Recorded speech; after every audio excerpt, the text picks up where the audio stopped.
Good morning. Isho മിശിഹായ്ക്ക് സ്തുതിയായിരിക്കട്ടെ. സുഖമല്ലേ? ദൈവം അനുഗ്രഹിക്കട്ടെ. പുതിയ ദിവസം, പുതിയ വചനം. നമുക്ക് ഈ പുതിയ ദിവസത്തിൽ പുതിയ വചനം പഠിക്കുമ്പോൾ ദൈവത്തിൻ്റെ അനുഗ്രഹം നമ്മിലേക്കൊക്കെ ഒഴുകിയിറങ്ങട്ടെ എന്ന് നമുക്ക് പ്രാർത്ഥിക്കാം. നിങ്ങൾക്ക് വേണ്ടി ഞാൻ പ്രത്യേകം പ്രാർത്ഥിക്കുന്നു. So smile and start your day with Jesus. ഓരോ ദിവസവും ഒരു വചനം പഠിക്കുമ്പോൾ ആ വചനത്തിൻ്റെ അഭിഷേകവും അനുഗ്രഹവും നമ്മിലേക്ക് നിറഞ്ഞ് നമ്മെ ശുദ്ധി ചെയ്ത് ഒരു പുതിയ വ്യക്തിയാക്കി മാറ്റണം. എല്ലാ ദിവസവും വചനം നമ്മെ പുതിയ ജീവൻ നൽകി പുതിയ വ്യക്തിയാക്കി മാറ്റും. അപ്പോൾ ഇന്നലെ പഠിച്ച വചനം നിങ്ങൾ ഓർക്കുന്നുണ്ടോ? വചനം ഇതായിരുന്നു. യോഹന്നാൻ ശ്ലീഹ എഴുതിയ സുവിശേഷം 10-ാം അധ്യായം 10-ാം വചനം. മോഷ്ടിക്കാനും കൊല്ലാനും നശിപ്പിക്കാനുമാണ് കള്ളൻ വരുന്നത്. മോഷ്ടിക്കാനും കൊല്ലാനും നശിപ്പിക്കാനുമാണ് കള്ളൻ വരുന്നത്. ഞാൻ വന്നിരിക്കുന്നത് അവർക്ക് ജീവൻ ഉണ്ടാകാനും അത് സമൃദ്ധമായിട്ടുണ്ടാകുവാനും. അപ്പം ഇന്ന് നാം പഠിക്കുന്നത് ഏശയ്യാ പ്രവാചകന്റെ പുസ്തകം. ഏശയ്യാ പ്രവാചകന്റെ പുസ്തകം 1-ാം അധ്യായം 25-ാമത്തെ വചനമാണ്. The book of the prophet Isaiah chapter 1 verse 25. വചനം ഇതാ: ഞാൻ എൻ്റെ കരം നിനക്കെതിരായി ഉയർത്തും.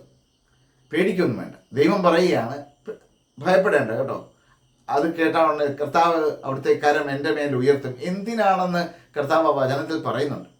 ഞാൻ എൻ്റെ കരം നിനക്കെതിരായി ഉയർത്തും, ചൂളയിൽ എന്ന പോലെ ഉരുക്കി നിന്നെ ശുദ്ധി ചെയ്യും.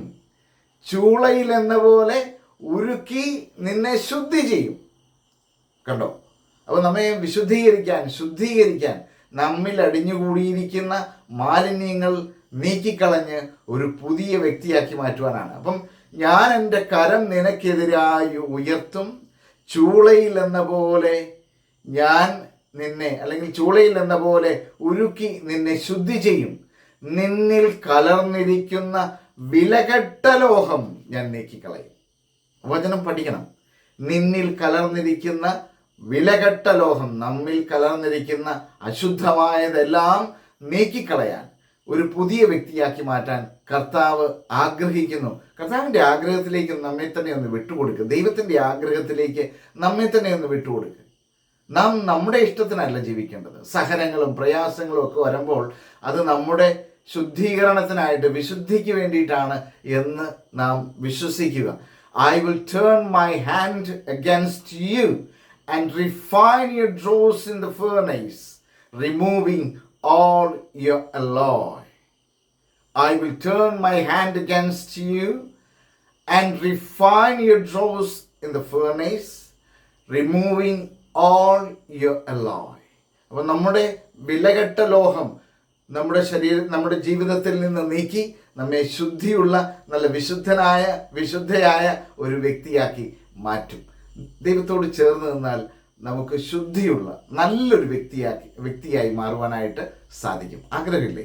പ്രാർത്ഥിക്കാം കേട്ടോ. ആമേൻ.